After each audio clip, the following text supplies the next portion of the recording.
Hey everybody, what's going on? Welcome back to Babylon Talmud. Today we're studying Daf 83, Daf Pei Gimel of Masechta Pesachim. There are many inyanim on today's Daf.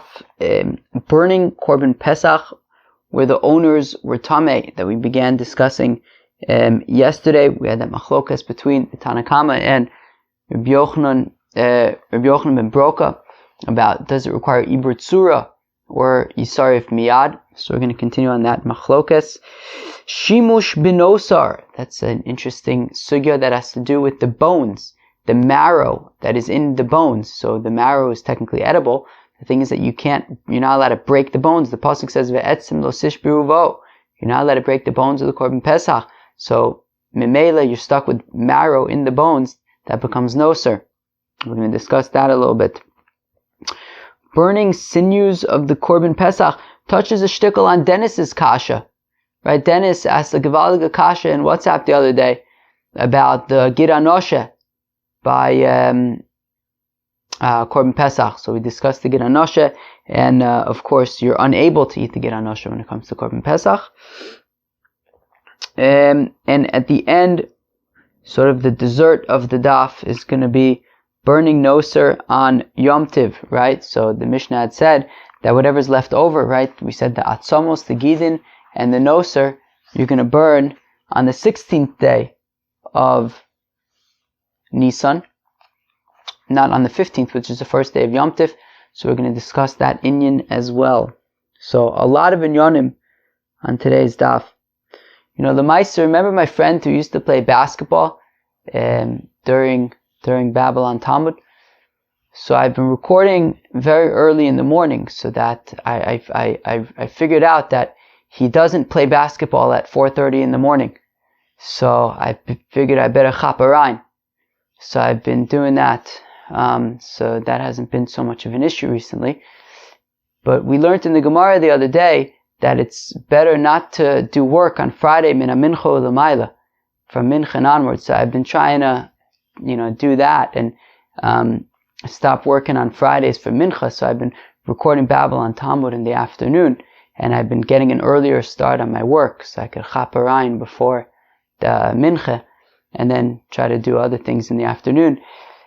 And so I looked outside the window now to see, I was hoping that the basketball court still had some snow on it, which would make it difficult for him to play his games. And luckily it does. So I hope that he's keeping himself occupied in other ways, which would be very nice. Anyways, with that lengthy introduction, let us begin on Daf Pei Beis, Amud Beis, 4 lines from the bottom of the Gemara of Rabbi Yochanan Amar Afla Achar Zrika Nami Machlokas. Wow. So it says Rabbi Yochanan that there's also Machlokas even after Zrika. Can somebody remind me what this is talking about? Because I don't know. The last thing that we discussed yesterday at the end of the daf was that Rabbi Yosef says that the machlokas between the Tanakam and Rabbi Yochanan ben Broka. What did the Mishnah say? The Mishnah says that nitmu abayim o shemesu. If the owners of the korban pesach they became tamay or they died. To ubar tzurasu v'yisarif b'shisha asur. So you wait until there's ibur tzura, right? So that you have the korban pesach basically wait overnight, and then the next day you would burn it, but because the next day is Yom Tif, you don't burn it on Yom Tif, you burn it the day after that on the 16th day of Nisan. Says Rabbi Yochanan ben Broka, you can even burn it immediately. Rabbi Yosef essentially, ultimately said at the end of the day yesterday that the machlokas is davka before Zrika Saddam, right? When the owners became tamay or they died before the Zrika Saddam, which means that already there was never a time when you were able to eat the korban pesach. And as we know, eating the korban pesach is very important. As we learned the other day, for example, if the meat becomes tamay, even though the chaylev is still kayim, which by other korbanos would be okay, by korban pesach it's not okay, because it's important that you be able to eat the korban pesach. And therefore, in a situation where the owners became tamay or they died before the Zrika Saddam, that there was never an opportunity, there was never a point where the Pesach was able to be eaten, so, meaning that it was Ra'oi La'achila, because the Zrika Saddam never happened, they became tamay or died before then. So, in that case, Rabbi Yochanan ben Broka says that it would be psulo begufo, and you would have yisarif miyad. However, the Tanakama says, and like we saw in that brisa, that bedam v'bailim tu b'tzuraso v'yetz lebeis hasreifa, it has ibur tzura. So that machloka, says Rav Yosef, is davka before the zrikas hadam, when there was never a time that it was ra'oi la'achila. However, if they became tamay or died after the zrikas hadam, that there was already a point when it was ra'oi la'achila, so everyone agrees that the tumah that happens after that would be considered like a meta kind of thing. It's not an issue in the korban itself. It's an issue in something that happened after the fact. And everyone would agree, even Rabbi Yochanan ben Broka would agree, that you wouldn't burn it immediately. You would have ibur tzur. You would wait for it to kind of change overnight, and then you would burn it after that. Now, says Rabbi Yochanan that actually the machlokes applies even after the zrikas hadam. Kilu, if the owners became tamei or died after the zrikas hadam, so, and it was ra'ui la'achila already, still Rabbi Yochanan ben Broka would say that you would burn it immediately. Okay. Now, Rabbi Yochanan Amar, says the holy Rabbi Yochanan, aflach zrika nami machlokas. So, the machlokas between the Tanakame and Rabbi Yochanan ben Broka is even after zrikas hadam, even when it was already ra'ui la'achila, still Rabbi Yochanan ben Broka would say you burn it immediately, as though it's a psula begufo. As Rabbi Yochanan the time, and Rabbi Yochanan is consistent with his reasoning. Da'amar Rabbi Yochanan, that says Rabbi Yochanan the following: Rabbi Yochanan ben Broka, Rabbi Nechemya amu davar echad. That Rabbi Yochanan ben Broka and Rabbi Nechemya, meaning Rabbi Yochanan is saying that Rabbi Yochanan ben Broka and Rabbi Nechemya, of course, we said his name was Rabbi Nehorai, right?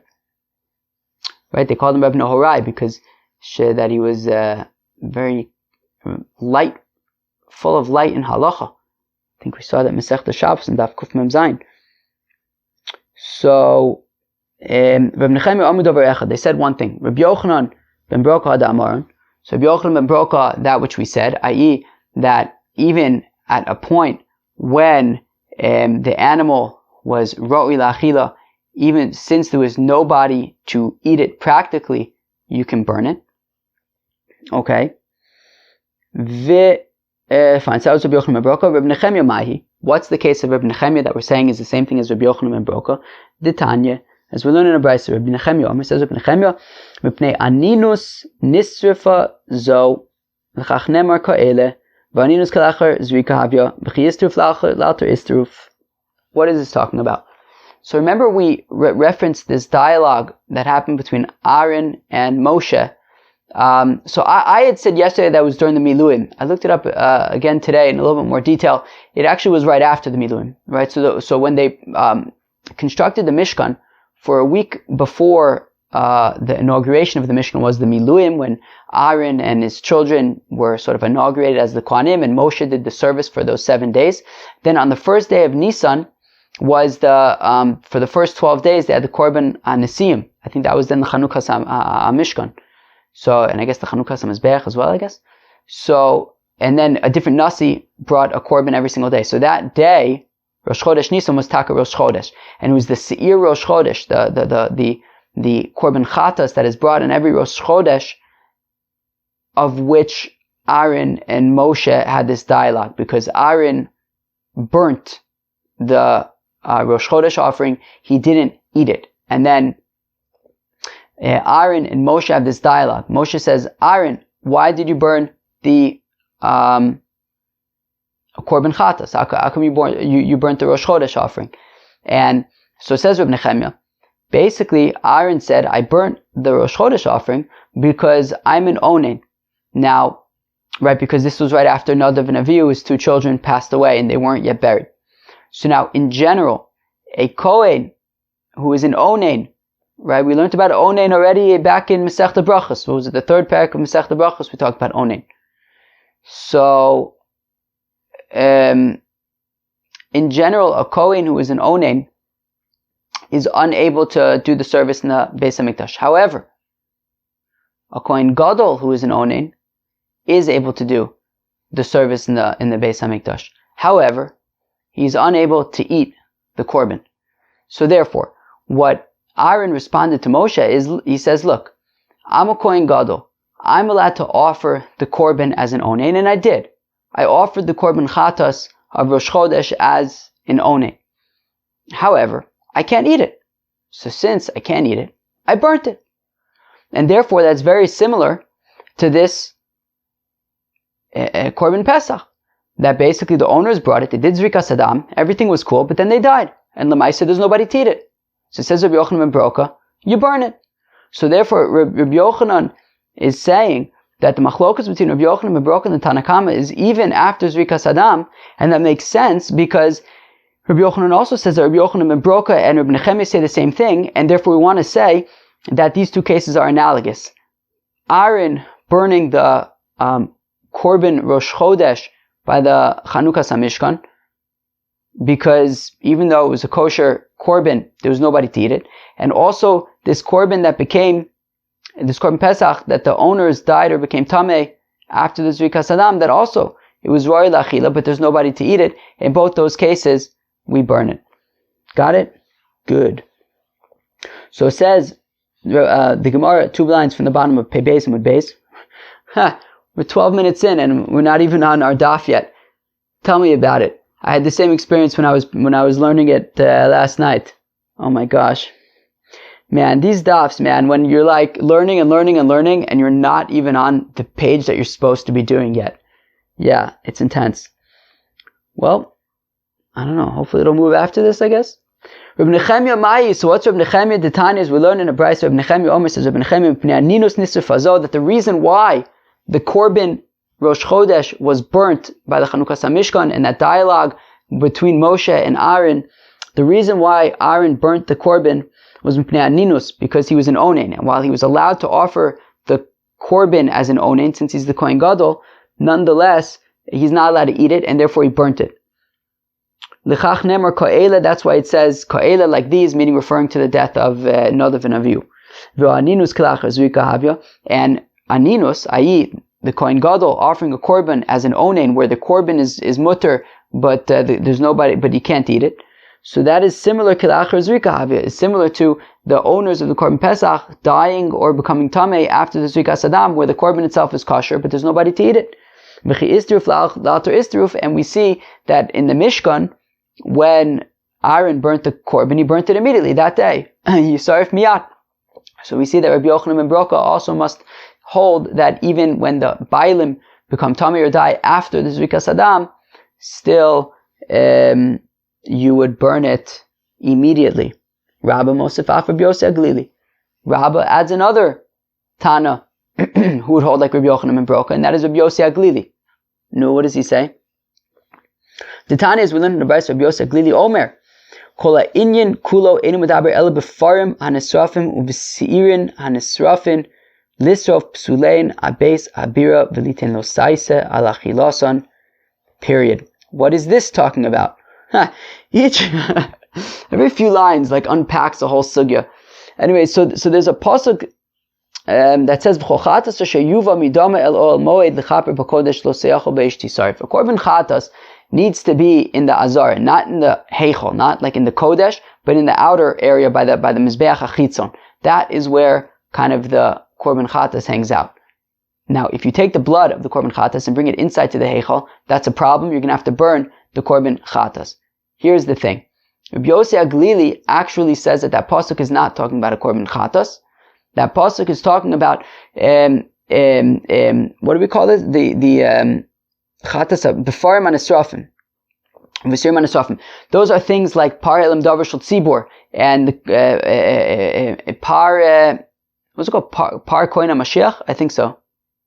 Yeah, I believe so. Or the hanasheh, right? Or nasiah sheyechta, right? Those things. They're like 3 korbanos. Par elam davar shel tzibur, which is basically when the like Sanhedrin rules that something is permitted and the whole nation does like that, and then it turns out that it was actually prohibited, so everybody kind of messed up together. Or if the Kohen Gadol needs to bring a korban, or if like the king needs to bring a korban. These are examples of a korban chatas that instead of throwing the blood on the outer mizbeach, or even placing it with your finger, so in this case you would do the avoda on the inner mizbeach, on the mizbeach haktoris that was taka in the heichal.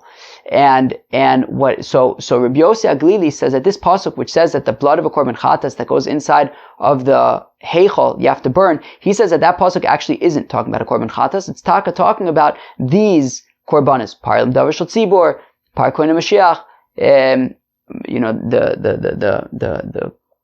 the korban for like the nasi asher yechata.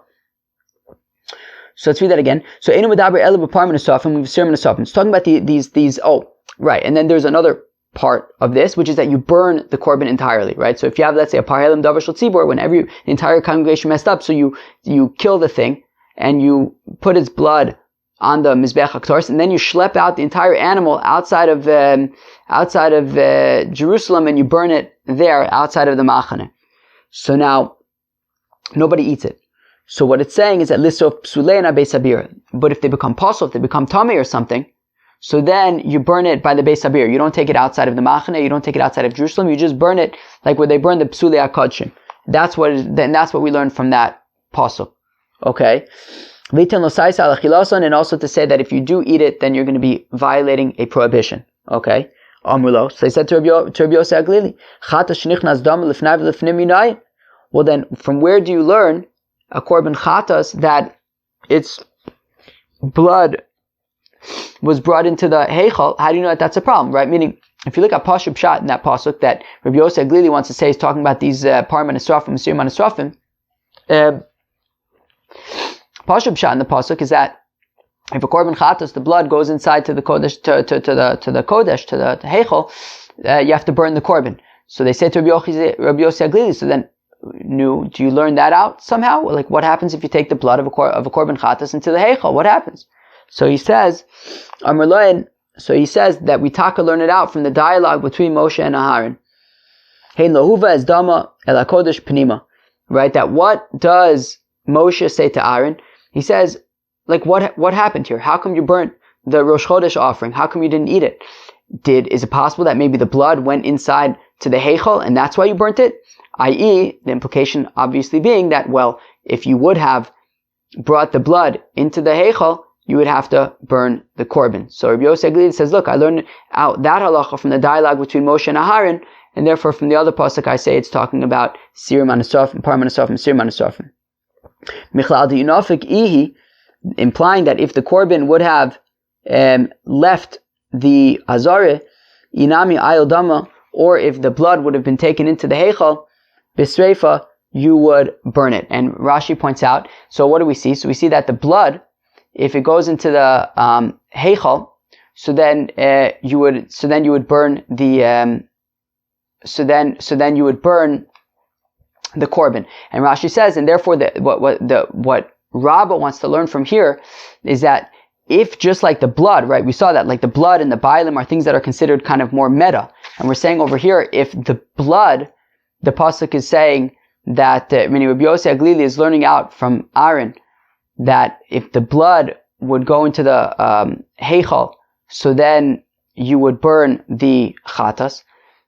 And therefore, just like the blood, if it went into the kodesh, so then you would burn the korban. So we want to say that the same thing, that's also, right, compared to the bailim, that also if there would have been a psul by the bailim also in the case of of Aaron, so then also you would burn the korban chatas. And that was an example by Aaron where it was a korban that was ra'ui, just there was nobody to eat it. And we're saying that it would be burnt. Therefore, we would want to say that the same thing would apply. So that would therefore be the same thing by korban pesach, just like Rabbi Yochanan ben Broka is saying that you would burn the korban chatas, you burn the korban pesach immediately, right? In a situation where the zrikas dam already happened, and then the owners became tamay, you would burn the korban pesach immediately, even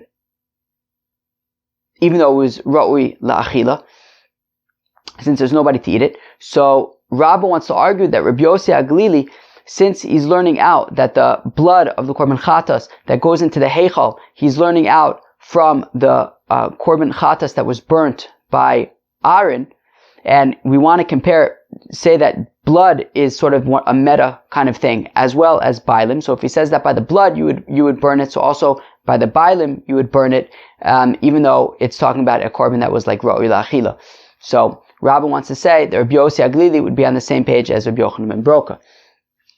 Rabbi Yochanan, who doesn't include Rabbi Yossi Aglili, so Savar Damu Vasar Chada Milsahi Bailum Milsa Achrisahi, where Rabbi Yochanan would say no.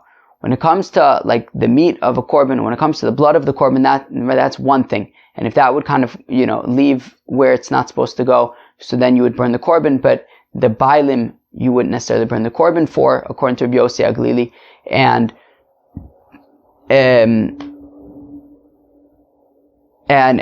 therefore we don't know that he would necessarily agree with Rabbi Yochanan ben Broka. Alright. Very good, because after all, Rabbi Yossi Aglili only mentions the blood. He doesn't specifically say the owners. Alright. Yeah, that was kind of like a shtickle involved over there. Let's go weiter. Next Mishnah. Ha'atzamos ve'agidin ve'anoser. If you have the bones of a korban pesach, okay, ve'agidin, and the sinews of the korban pesach, ve'anoser, as well as the noser, any meat from the korban pesach that wasn't eaten by the end of the night, yisarfu b'shisha asar, so then they got to be burnt on the 16th, right? Meaning, these things that are left over, so you have to burn them, but you don't burn them on the 15th on Yom Tiv, so you burn them on the 16th. If the 16th, however, was Shabbos, so meaning the first day of Pesach was Friday, the second day of Pesach was Shabbos, so then you're not going to burn these things on the 15th, which is the first day of Pesach, which is Yom Tiv. You're not going to burn on the 16th, which is Shabbos. So you start from B'Yud Zayin, so then you burn them on the 17th. Because burning these inyanim is not doche Shabbos, nor is it doche Yom Tiv. Alright? Says the Gemara. Now this is very interesting. Amar Rav Mari bar Avua, Amar Rabbi Yitzchak. Atzmos kachim sheshimshu noser mitamanas yadayim ho v'naisa bosses adavar aser. Very interesting. Let's read that again. It says atzmos kachim, the bones of korbanis, sheshimshu noser, that they sort of serviced noser, that they worked on the behalf of noser. I don't know, gave benefit to noser. Mitamanas yadayim, they make your hands tamay, I think to be like a sheni. Hov and bosses also, since they were like a base for something that's asur. What does this mean? It means that, well, the marrow that's in the bone is technically edible. I don't know if I've ever eaten bone marrow. Like, I think I've seen people do it. You just like scoop it out and eat it, I think. But anyways, that is like edible, so it's food, and therefore if it's left over, that's considered nosar. If it's nosar, you have to burn it. You can't get any benefit from it, anything like that. So we're saying that even the bones, if you didn't eat the marrow, well then the bones are kind of like storing the marrow, and the marrow is nosar. So just like you have to burn the marrow, you also burn the bones that were like serving as a, sort of a kli, sort of like a context for this marrow. So you burn the bones as well. Interesting. Now, so let's say that our Mishnah supports the assertion of Rav Mari bar Avua in the name of Rabbi Yitzchak. Because what does our Mishnah say? That the bones, the sinews, and the noser, yisarfu l'tez zayin. You have to burn them on the 16th. Now, what's the deal with these bones? How come you have to burn the bones? If you're going to say, well, they don't have any marrow in them. Well, if that's the case, then why are we going to burn them? If there's no marrow in them, so who cares? It's just bones. Why do you have to burn bones? It's not noser or anything like that. What's noser? Of course, I think I just said it. Noser is any meat or any edible part of the korban pesach that was left over and not eaten before the end of the night. So najdinu, so just throw them away. Meaning, if the bones don't have any marrow in them, so then who cares? So elapshita these bu'umah. No, it must be that the significance of the bones is that they have marrow in them, and marrow is considered food. And because you're not allowed to break the bones of the korban pesach, so memela you can't eat the marrow. The marrow is by definition going to be left over, and you're going to have to burn the marrow, and you're also going to have to burn the bones. The question is why? Now, Shimush noser milsi. So I can understand this if we say that serving noser is a problem, right? I.e., that since the bones are sort of serving as an encasing for the marrow, which is noser, if we say that that's a problem, so then amtulachi ba yisreifa. Now I understand why you have to burn the bones, because they were a basis for the noser. Eli amar shimush noser lav milsi. But if you say that sort of serving as a basis for the for noser, in this case the marrow, is not a big deal, well then lamalu sreifa. Well then why do I have to burn the bones? Just after the fact, break open the bones, meaning you can't break the bones when you're eating the korban pesach, but wait till after you can no longer eat the korban pesach, when it's the next day or whatever, or since it's Yom Tov, maybe the day afterwards. Break open the bones, remove the marrow, v'nisrfei, burn the marrow, v'nashdinu lididu, and then you can do whatever the heck you want with the bones. Throw them somewhere, whatever you want. Why do you have to burn them? They're not noser. So elalav shma mino shimush noser milsei. So rather, it must be that if our Mishnah is saying that you have to dafka burn the bones like you burn the noser, it must be that, since the bones are serving as a base for the marrow, which is noser, so therefore we treat the bones in the same way as we treat the marrow, and you have to burn all of it. So therefore, our Mishnah must be a support for Rav Mari bar Avua, who says in the name of Rabbi Yitzchak, that shimush noser milsei, that serving as a base for noser is going to be, I guess, a problem, and you have to burn it. Amrei, lo, they say, no, the Tana of our Mishnah does not hold that shimush noser milsa is an issue. Lolam emalach shimush noser lav milsa. Really, I'll say that shimush noser is not a problem. Well, then how come you have to burn the bones? Because over bo, that when it says ve'etzim lo sishbru bo, that you don't break the bones, bekosher va'afilu bepasel. It means not only by a kosher korban pesach, kilu, when you're eating the korban pesach at night, you're not allowed to, on the night of Pesach, you're not allowed to break the bones, but even vafilu bepasel, even when it's possible, even, the next day when the marrow is noser and you can't eat it anymore, you still are unable to break the bones. And for that reason, you can't break the bones. There's going to be marrow in there. You just have to burn everything. But it's not because the bones are a base for the marrow. No, it's because the bones have marrow in them and you can't break the bones to remove it, so just burn the whole thing, l'maaseh. Afilu b'pasul sakadaitech. So then the Gemara says, what do you mean? Even if the korban is pasul, even once the korban is pasul, you're not allowed to break the bones? V'yotnan. But we learn in a Mishnah. Where's this Mishnah? Later on. Okay. Taka tomorrow, apparently. I know, it's in a few places. I'm a little bit nervous to look. Oh. Yeah, it looks like a taka might be a Mishnah tomorrow. What do you want me to tell you? But I was nervous to look because I thought I was going to lose my place, and I certainly did. Alright, but we learn in a Mishnah. Hamosir bitar v'ashover bitami. Somebody who leaves over of a tahor korban, and somebody who breaks the bones of a tamay korban, eino sofeges arbaim, he doesn't get malchus. So meaning, right, if it says ve'etzim lo sishbru bo, it says don't break bones, I guess that would imply that you get malchus if you do. But we're saying that if you break the bones of a tamay korban, i.e. apostle korban, so then you won't get malchus, which seems to imply that, seems to be saying that if you break the bone, that you're allowed to break the bones of apostle korban. And if that's the case, then how can we explain that our Mishnah is saying that you're not allowed to break the bones of the apostle korban, therefore you have to burn them? So lo shasa kosher. No, it depends. Our Mishnah is talking about a regular korban pesach. Kilu, a korban pesach that you ate at night, everything was cool, nothing went wrong, and now it's pashut the next day. You have marrow in the bones. It's noser. You're not allowed to break that. And meaning it had a shasa kosher. There was that whole at night. It was kosher the whole night.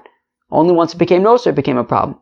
So in that case, you're not allowed to break the bones. When the Mishnah says that you're allowed to break the bones, that you don't get malchus for breaking the bones, that's talking about an animal that became possible even before it ever had an opportunity to be kosher. Maybe, before Zrikas Adam.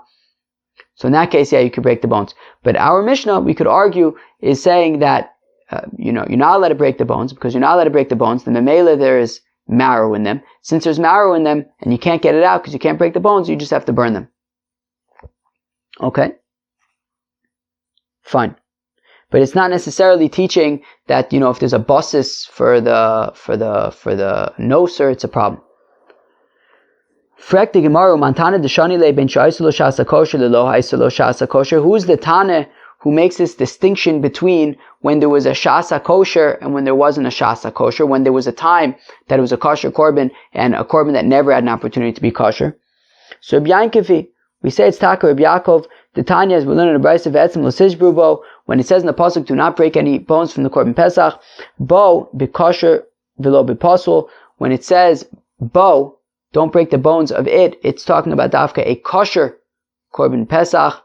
It is not talking about a pasul korban pesach. A pasul korban pesach, you're allowed to break the bones. Rabbi Yaakov Omer says, Rabbi Yaakov Aislo shasa kosher v'nifsal, if you had a korban that was kosher at one point and then later became pasul, yesh bo mishum shviras ha'etzem, then you're not going to be allowed to break the bones. Lo Aislo shasa kosher, if it never had a point where it was kosher, ein bo mishum shviras ha'etzem, there won't be any issues with breaking the bones. Rabbi Shimon Omer says, Rabbi Shimon echad zeh v'echad zeh, ein bo mishum shviras ha'etzem, whether it had a shasa kosher, whether it didn't have a shasa kosher, it's okay. You could break the bones.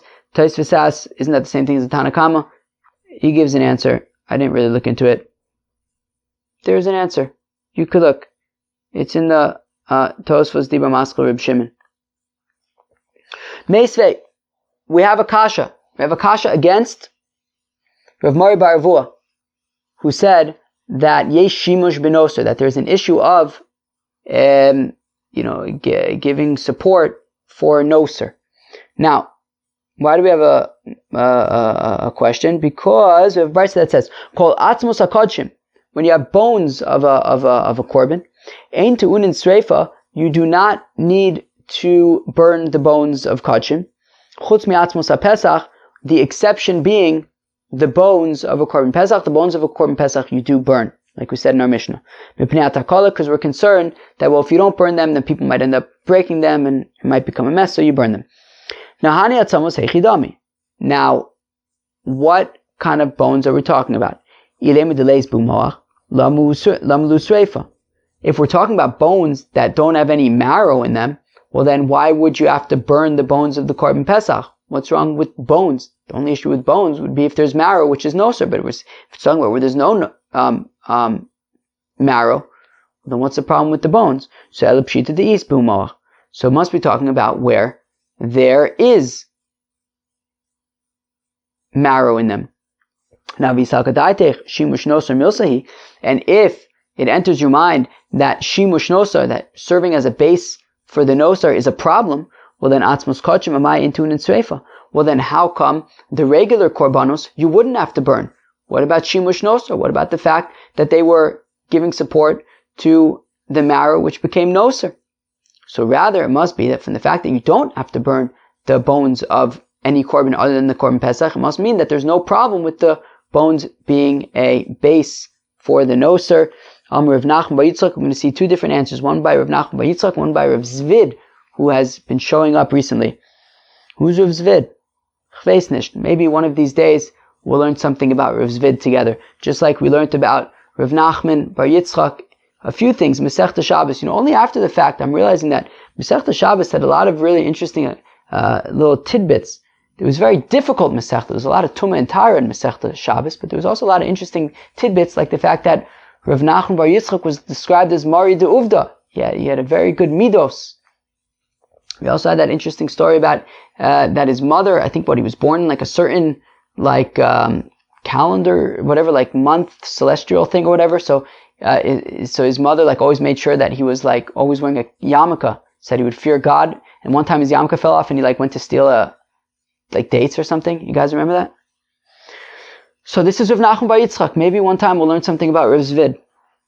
Or maybe if we learn something about him and I just forgot, let us know.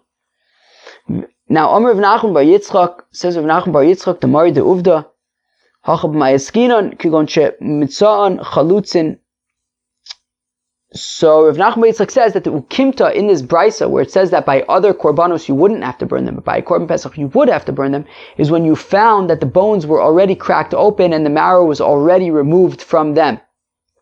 So now, when it comes to regular korbanos, that there's no problem with breaking the bones and taking out the marrow when you're eating it, well then,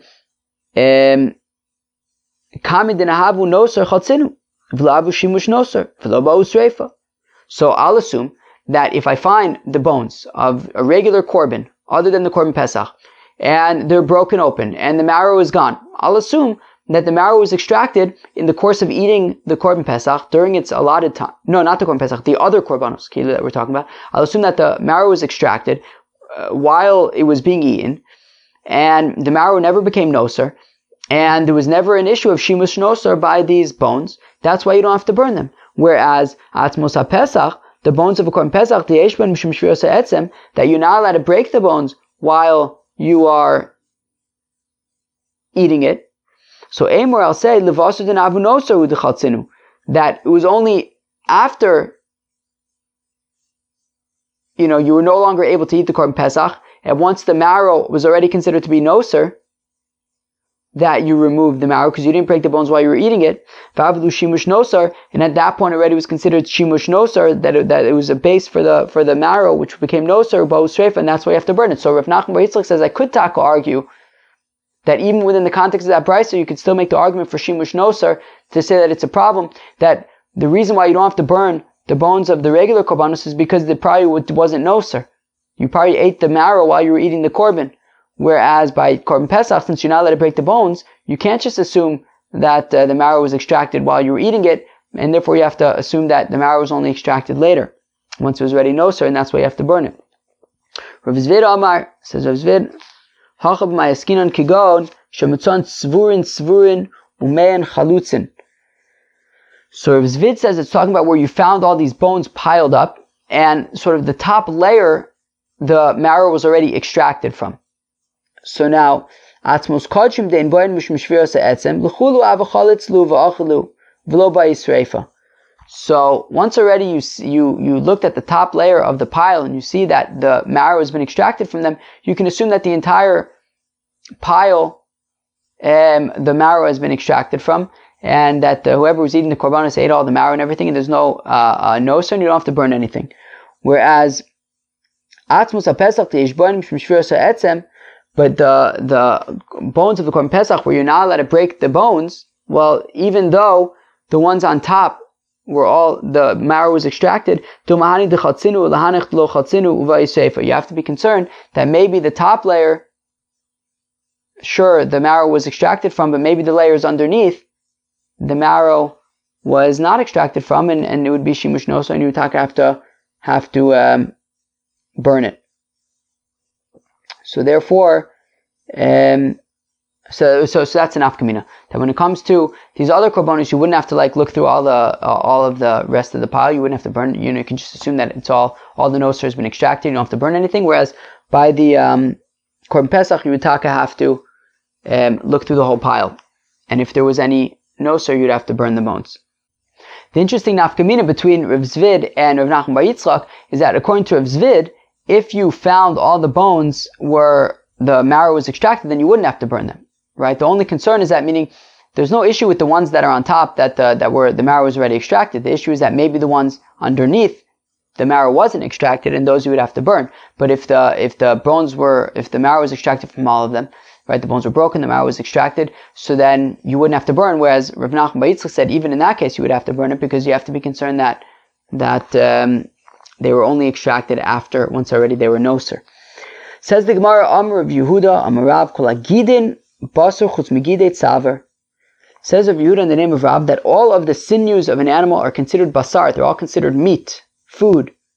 Chutz Megidei Tzaver, the exception being the sinews of the neck, because the sinews of the neck apparently are very hard, and therefore, people don't eat them, and they're not considered basar, they're not considered meat. Tanan. Now we learned in our Mishnah, ha'atzamos ve'agidim ve'anoser, the bones, the sinews, and the noser, yisarfu b'tezayin, you have to burn them on the 16th day of Nisan. Now, hani gidin echi dami. What gidin are we talking about? What sinews are we talking about that you have to burn them on the 16th? Ilema gide basar. If we're talking about just regular sinews that are part of the meat, well then, nechlinu, just eat them. They're like meat. So v'idi itoser, hanunoser. And if you left over these sinews, well then that's really no different than noser. Like, why would you have to give them their own special attention? Meaning, and this is what's sort of going to be important in trying to understand this Gemara over here, is that we're looking for things that already me'ikara, milichatchila, we knew that you're going to have to be burning these things. For example, the bones. We know that you're going to have to be burning the bones. There's marrow in the bones, you're not allowed to break the bones, and therefore you're going to be burning the bones. We know that in advance. We know that in the case that there is no sir, if you leave over any meat, we're going to be burning that. What is the case of these gidim, of these sinews, that already in advance we know that we're going to be burning these sinews? And we're saying that if it's just regular sinews that are together with the meat, well, you may as well just eat them. And if you don't eat them, well, then that's no sir. What kind of sinews do we already know milichatchila that you're not going to be eating them and you're going to be burning them? So, elapshita gide tzavar. So rather, it must be talking about these sinews in the neck, that the sinews in the neck are very hard, they're not edible, and therefore we know in advance that you're not going to be eating them, and if you're not going to be eating them, then immediately you're going to have to burn them. But like we kind of know this already milichatchila, there's no question about it. Therefore we give it its own special attention in saying, oh yeah, those gidim you're going to burn. Now, now I understand if you say that the sinews in the neck are taka considered basar, well then amtulachi ba'yisreifa. Well, that's why. Well, if you're not going to eat them, you're going to have to burn them. And memela, you're not going to eat them because they're too hard, so you're going to have to burn them. But if you're going to say it like Rav Yehuda said in the name of Rav, that lav basar ninu, that the sinews in the neck are not considered basar, well then lamulu sreifa. Then why are we burning them? You only have to burn the meat, like the food. If it's not food, then you don't have to burn it as noser or whatever. So, what's the deal, right? So, Rav Yehuda Marav said that all of the gidim are considered basar, the exception being the ones in the neck. But mistama, our Mishnah, when it says gidim, it's talking about the gidim in the neck, because we know that you're not going to eat those because they're too hard, and yet we're saying that you have to burn them. So, mistama de taka are considered basar. So, Rav Chizda, so says Rav Chizda, lo nitzucha el-gid hanasheh ve'alibid Rav Yehuda. Interesting. So, Rav Chizda says that we taka need it for gid hanasheh, according to the opinion of Rav Yehuda. So, according to Rav Chizda, it's not talking about our Mishnah. When it says that the gidim you have to burn, it's talking about the gid hanasheh, so not in the neck, in the thigh. And according to Rav Yehuda, who says, the Tanya, as we learn in a Braisa, Rav Yehuda Omer says, Rav Yehuda enu noeg ela ba'achas, that there's only one gid hanasheh that's also. In every animal, I guess there's two legs, apparently, and only the gid hanasheh in one of those legs is going to be a problem. The gid hanasheh in the other leg is okay. Now the thing is, says Rabbi Yehuda, v'adas machras shel yamin, and it makes sense, it's logical to assume, well, technically it says adas machras, I don't know, the knowledge determines that it's talking about the right leg. Now, what the Gemara wants to assume for now is that we can't say for sure. What the Gemara wants to assume for now is what this means is that hadas machras is meaning we can't say for sure, but it's logical to assume for whatever reason that it's talking about the right leg. Now, therefore it's a suffix, however. We can't say for sure. And therefore, ultimately you're going to have to burn both gid hanashehs. Now, only one of them is asur, and the one that's asur, so then, you're not allowed to eat and you wouldn't have to burn. But the one, if we're saying that there's only one gid hanasheh in the animal, but we don't know which leg it is, so therefore, lemaisa, you burn both of them. So, memela, you're going to be burning one gid hanasheh, which you're allowed to eat, which is basar. And when it says in the Mishnah, gid, that you're going to be burning the sinews, what it's talking about is we know already in advance that one of the sinews of the gid hanasheh, that there are, basically two of these sciatic nerves, I think they're called. There's two of them in the animal, but you're only going to end up burning right, there's two sciatic nerves. Only one of them is asur, but you're going to burn both of them because you don't know which one is the one that's asur.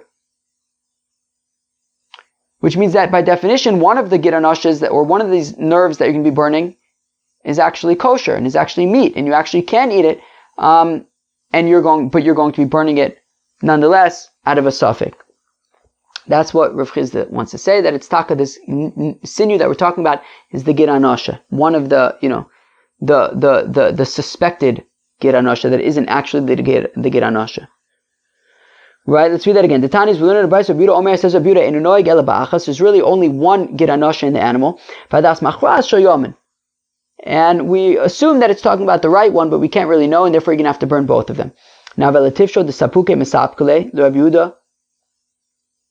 So, let us learn from here that Rabbi Yehuda is besafek about which leg the actual gid hanasheh is in. So, Rashi points out that it's taka machlokas and chulin. That Rabbi Yehuda says this kind of cryptic statement of hadas machras shehu shel yomen, that the knowledge kind of like tells us that it's the right one. So there's two ways to understand it. Does that mean that kilu, we don't know which one it is and we kind of assume that it's the right one, but we can't know for sure, in which case we would have to burn both of them in this case? But the other way to understand hadas machras is to say that meaning mamish, that's what it is. Kilu, it's the right leg. We know for sure that it's the right leg. Now, says the Gemara, well, if what Rav Chizda is saying is correct, that we're saying that the nerves in the Mishnah is dafka the gid hanasheh according to Rabbi Yehuda, and we're saying it's because he's besafek and we're not sure which one is which, and therefore you have to burn both of them, and memela, one of them that you're burning is going to be kosher, and but we know in advance that you're going to have to burn it because we're not sure which is which. Well then, therefore, Tivshot, answer the question that we have in Masechta Chulin about what exactly does Rabbi Yehuda mean, and say the sapuke mesapke le Rabbi Yehuda. That Rabbi Yehuda, when he says that adas machras, it means that he's not really sure, but he thinks it's the right one. The mifshad pshitale, because if he knows for sure that it's the right one, well then, well then, just eat the kosher one and throw away the non-kosher one. Why would you have to burn anything? Why do I need streifa? So from the fact that Rav Chizda is saying it's the gid hanasheh according to Rabbi Yehuda, so that must come to answer the question in Chulin to say that Rabbi Yehuda means that he actually isn't sure which one is which. So that's the Gemara's kasha. Meaning, if we're saying it's besafik, then we should have our answer to Chulin. So Amr Rav Ika bar Chinina, Kigon Shehukru Levasof Nisarvu. So Rav Ika bar Chinina says no. You can still argue that what Rabbi Yehuda means is that mamish, it's the right leg. It's the gid hanasheh of the right leg. The left one is completely kosher. Well, if that's the case, then why are you burning anything? Well, because they got mixed up. You mixed up the two gid hanashehs, so now memela you have to burn both of them, and one of them is going to be ochel that you're going to be burning. Rav Ashi Amar says Rav Ashi lo nitzucha el l'shamro the gid hanasheh. Says Rav Ashi, no, what we know that we're going to be burning in advance is the meaning you can still say that Rabbi Yehuda means the right leg, but still the fats surrounding the gid hanasheh, even though it's technically midoraisa ochel, we have a brayso that says the Tanya is we learn in a brayso shamno mutter v'yisrael kadoshim v'noagim bo iser, that the fats of the gid hanasheh are midoraisa mutter. However, the yidden are very, very holy, and therefore we don't eat even the fats surrounding the gid hanasheh. And therefore, therefore you have these gidim, i.e. the fats of the gid hanasheh, that are going to end up being burnt because we have a minig not to eat them. Ravina Amar says Ravina b'chitzon.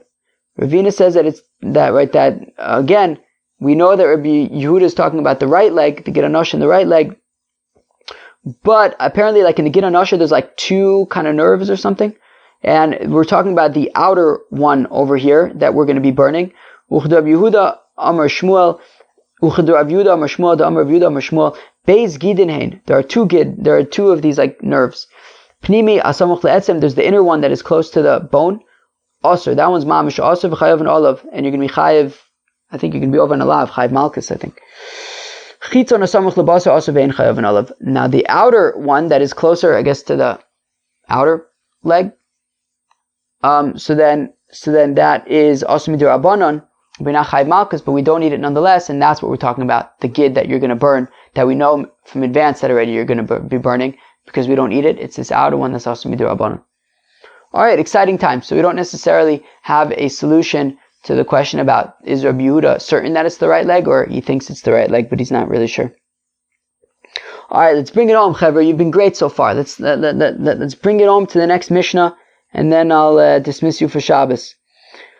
So we said in the Mishnah that if the 16th day of Nisan is Shabbos, so then push it off another day and burn it on the 17th. But actually what the Gemara is going to be talking about is actually the reason why we don't burn the noser on the 15th, on Yom Tiv, right? Meaning any meat of the korban pesach that you don't eat on Pesach night, so it's noser, you have to burn it, but you don't burn it on the 15th, you burn it on the 16th, right? You don't burn it on Yom Tiv. The kasha is why?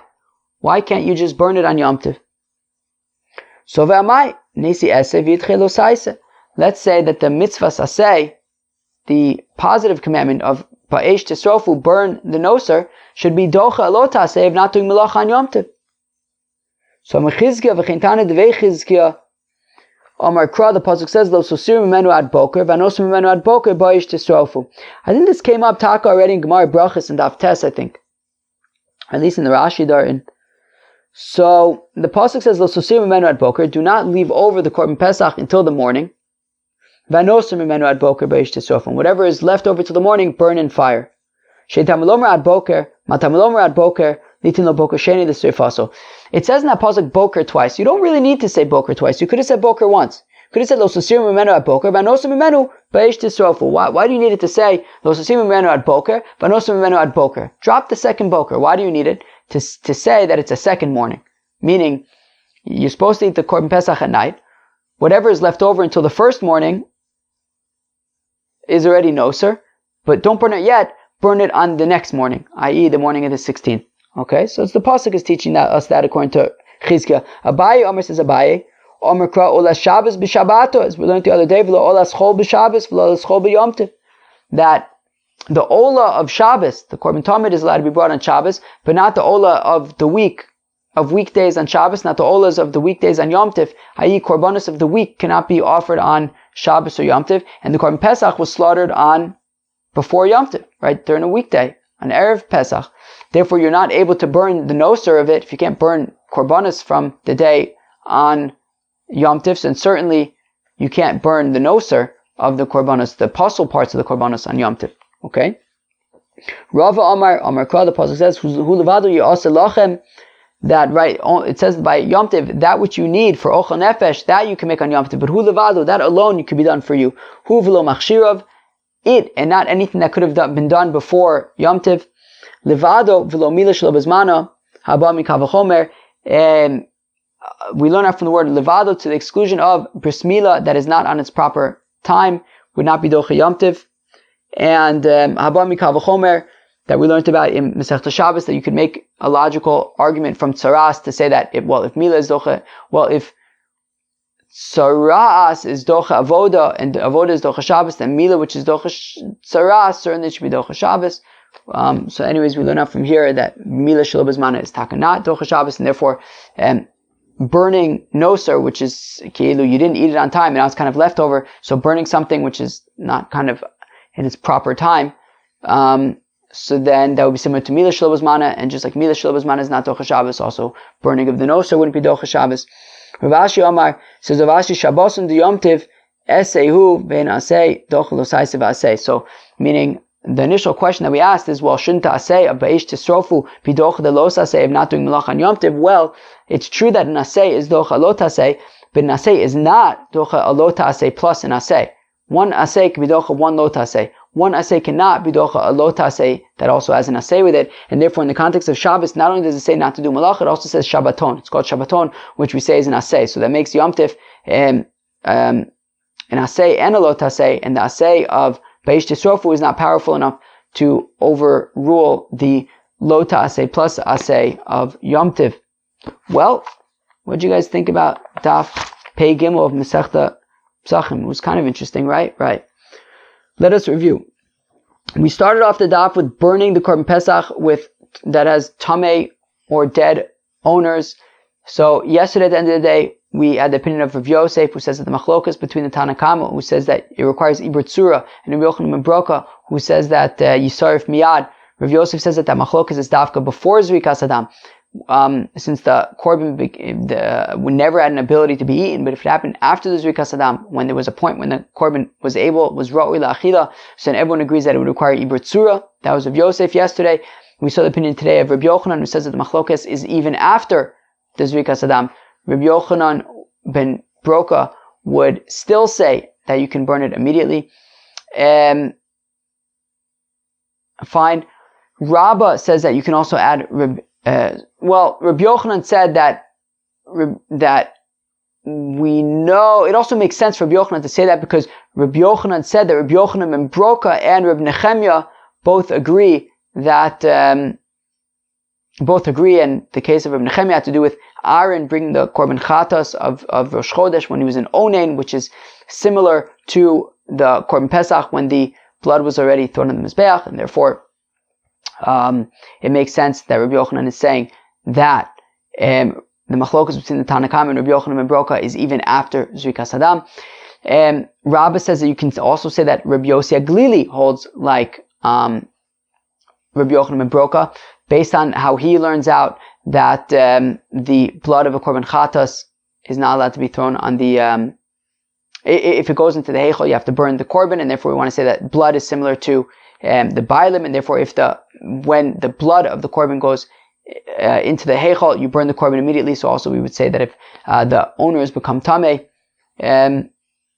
even after Zrikas Adam, you would burn the animal immediately. Shimush ben Osar, that was an interesting sugya about the bones of a korban that have marrow in them, and the marrow if it doesn't get eaten, they become noser. So then do you have to burn the bones as well, because they were sort of serving as a base for this noser? We ultimately were able to preserve that opinion. We had a kasha on them, but we had the opinions of Rav Nachum bar Yitzchak and Rav Zvid, who were able to explain that when we say that you do not have to burn the bones of kachim, it was talking about specifically where either where the marrow was already extracted, or basically talking about where the marrow was extracted. The question was, why would you have to burn the bones of a korban pesach? It's because even when the bones are extracted, according to Rav Nachum bar Yitzchak, even when the marrow was extracted, you have to assume that since you can't break the bones when you're eating the korban pesach, the marrow was extracted after the fact, and therefore it's a problem. Rav Zvid said it's talking about when the bones were broken at the top of the pile. We don't necessarily know what was going on in the bottom of the pile, so you'd have to search the whole pile since you can't break the bones of the korban pesach. But ultimately, we're able to preserve the opinion that there's an issue of shimush ben osar, which is interesting. Burning the sinews of a korban pesach. So the first way to understand that was that the sinews that we're talking about is the sinews in the neck. But then we had the opinion of Rav Chizda, who says it's talking about the gid hanasheh, which then opened up the discussion about, okay, what about the gid hanasheh? So we're saying it has to be daf according to Rabbi Yehuda. One way to understand is that Rabbi Yehuda is besafik about if it's the right leg or the left leg. So if we have to burn both sinews, both suspected gid hanashehs, which means that memela, one of them is actually the kosher one, so you're going to be burning that one. The other way to understand it is that no, Rabbi Yehuda knows for sure that it's the right sinew. According to Ravika, Reb Chanina, they got mixed up together, and therefore you have to burn both of them. According to Rav Ashi, it's talking about the fats, that the fats are midoraisa permitted, but we're going to burn them anyways, and therefore we're going to be, we're going to burn them because midoraisa they're permitted, but we're not going to eat them midorabanan. Ravina says it's talking about the outer sinews, because apparently there's like two sinews there, two nerves there. One of them is only also the outer one is also midorabanan, and we know that we're going to have to burn that. And then we ask the question of, why do you have to wait until the 16th of Nisan in order to burn the noser? Why can't you do it on the 15th? And we saw that Chizkiah says, well, it says in the pasuk boker twice, to be referring to the morning of the 16th as opposed to the 15th. Abaye says that, well, it's from the pasuk that says that olas Shabbos b'Shabbato, that you only are allowed to burn the korban tamid, the tamid of Shabbos on Shabbos, but not weekday korbanos on Shabbos. And the korban pesach was slaughtered during the week, right on Erev Pesach. And Rava says that, just like Mila Shelo B'Zmana is not Docha Shabbos or Docha Yom Tiv, so also Noser, which is left over and not eaten at its proper time, you can't burn on Shabbos or Yom Tiv. And Rav Ashi says While yes, the asay of ba'ish tisrofu would be able to be docha one lo ta'aseh of lo sa'aseh melacha, of not to do melacha on Yom Tiv, but it wouldn't be docha lo ta'aseh plus an asay. In the context of Yom Tiv, there's also Shabbaton, which is an asay. There was a lot of stuff on Daf Pei Gimel. I hope you enjoyed the bunch of stuff. Have a great Shabbos. Peace out.